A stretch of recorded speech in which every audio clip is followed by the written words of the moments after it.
Hey AP students, this is Mr. Heinrich. We're looking at another AP class from FRQ. This is for AP Physics 2, Unit 2, FRQ 2, and we've got the cylinder with a piston, and it's enclosing some volume of gas, right? And this piston can move up and down, and they give us some beginning conditions. They tell us that the beginning pressure of this piston is that many pascals at a volume of that right there. And part A just wants a free body diagram. So we don't have to do anything with those numbers yet. Let's look at our dot here. They want to know, kind of shorthand this for you, they just want you to draw a free body diagram. What's nice about this one is they don't care about the relative magnitudes of these vectors. So you don't have to worry about gravity being more or less than any other force, right? You can just draw in the forces in the correct direction, but they still want the vector arrow originating on the dot. So think about the piston. You are the piston, and what forces would you feel? For part A, think about what forces you would feel while I write this down.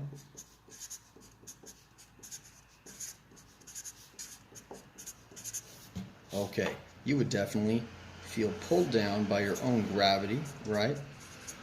But you would also be pushed on by the molecules. I'm going to draw the piston. The molecules of gas in here, right? They would be colliding with you, and as a result, there would be a force upward on you called force gas. And if you wanted to get technical about calculating that, do you know what equation you would use? Sure you do, right?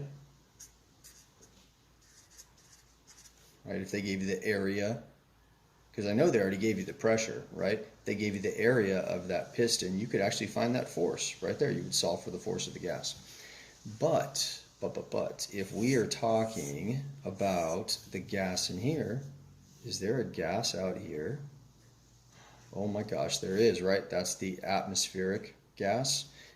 So if we're going to talk about the force of this gas, you can't neglect talking about the force of that gas. There must be a force downward also from the atmosphere.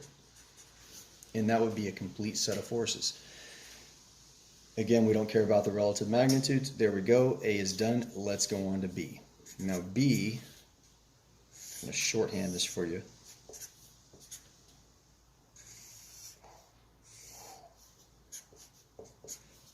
B gives you two different processes, and it actually gives you values along this graph. I believe this is 5 times 10 to the 5th pascals, and this is like 0.01 meters cubed. You can look back at your graph on your screen to see what I'm talking about.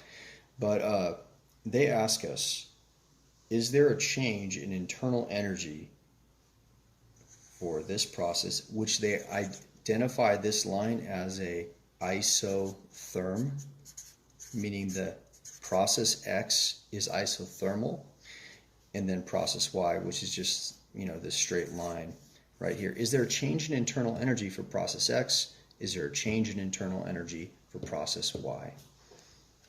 And there's a lot of different ways to think about this. I think for X, the easiest thing to realize is the very identification of this process being isothermal tells us that there is no change in what?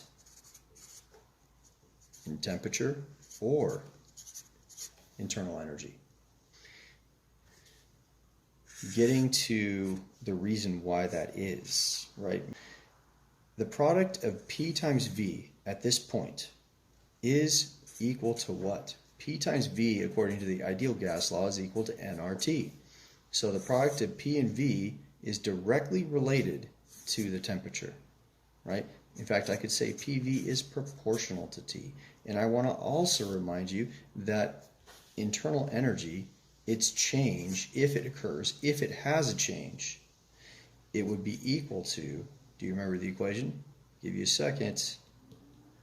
3/2 nR delta T, right? So if there's no change in temperature, then there would be no change in internal energy. So back to this idea, and we're going to see real easily how this works out. The reason there is no change in temperature and hence no change in internal energy in an isothermal process is because P times V at this point is the same as P times V at this point, is the same as P times V at this point, all the way down the line, right? And if there's no change in this, there's no change in this. If there's no change in this, there's no change in that, right? So I would probably say this to keep it short and sweet. Let's say the following. In process X, identified as isothermal,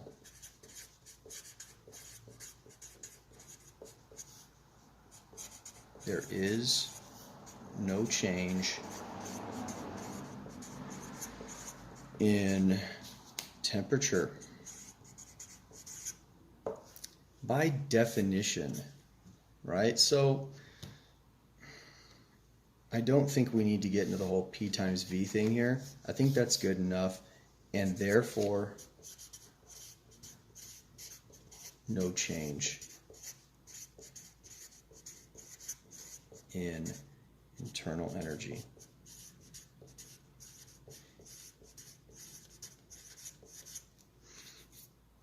You know, looking at this, you might be able to get away with there is no change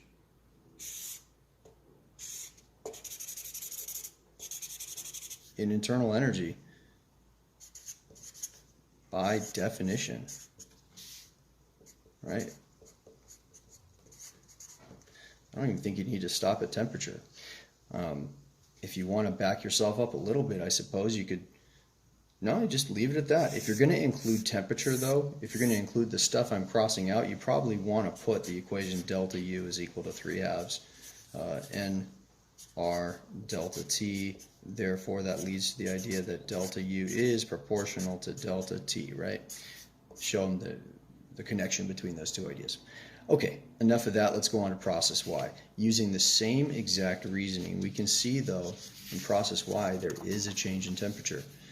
So a quick sketch of process Y would reveal that that pressure times that volume right there is different than this pressure times this volume right here.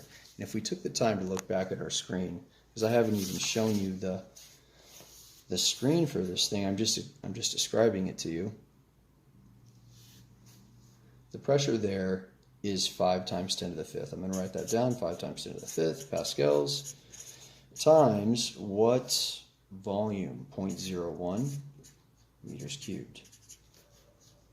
All right, so at 0.1, if I look at those two numbers, I would have 5 times 10 to the 5th, obviously, times, this is the same thing as 1 times 10 to the negative 2, right? You move your decimal 2 spots. You'd have 5 times 1, 5 times 10 to the 3rd joules, right? So that would be at that point there. I'm going to go to this midline point, and I want to show you the graph again.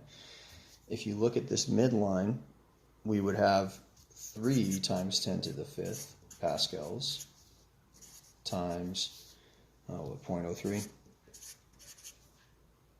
meters cubed. And so that's the same as 3 times 10 to the 5th times 3 times 10 to the negative 2. Now we have 9 times 10 to the 3rd joules. Well, that's a lot different.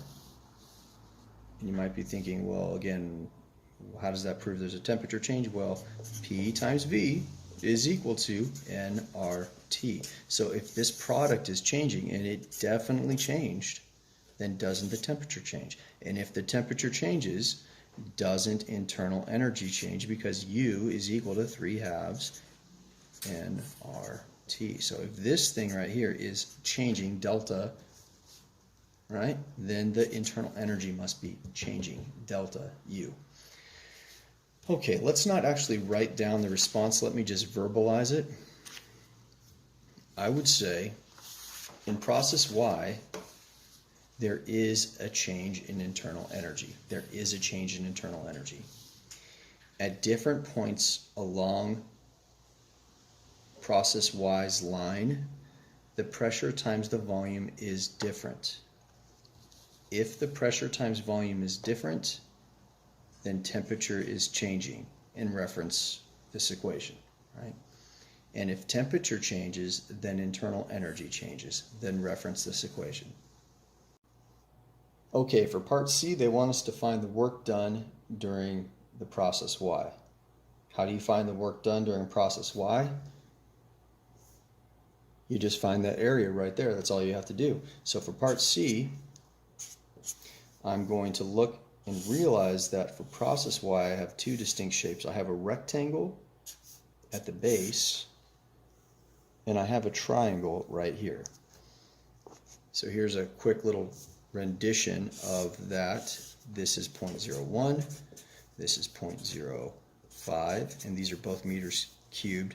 This right here, this value is 1 times 10 to the 5th pascals, and 5 times 10 to the 5th pascals right there.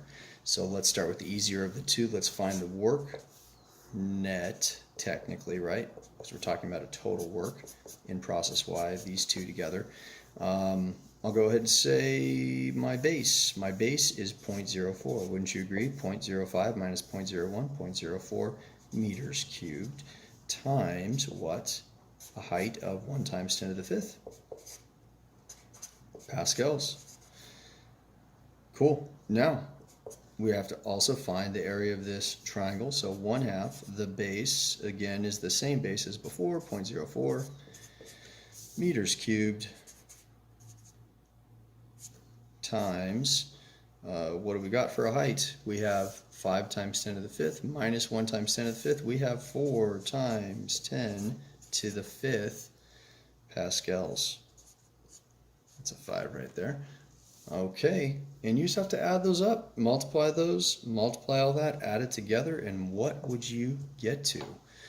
I don't think we need to take the time to do that together, right? But do you know how to do quick math like this? I don't know. Everyone's in a different spot. Oh, what the heck? Let's do it. Let's do 0.04 times that. Well, that would be 0.04 times 10 to the 5th. Let's leave units out. We know this is going to come out to be joules. It's work that we're talking about here. Plus, now this half, I would just reduce that 4 to a 2. Now I'd have 2 times 0.04, which would be 0.08 times 10 to the 5th. Again, joules.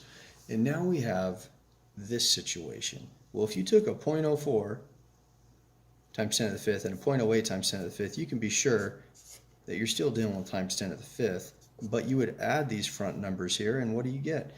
You get, what is that, 0.12? 0.12 times 10 to the 5th joules. Now that's not scientific notation. Move this thing 1 time to the right, we'd have 1.2. Right, this is how I remember it. Right means reduce. Reduce that power of 10 to the 4th joules, and that is the amount of work done during process Y. Okay, I hope that helps.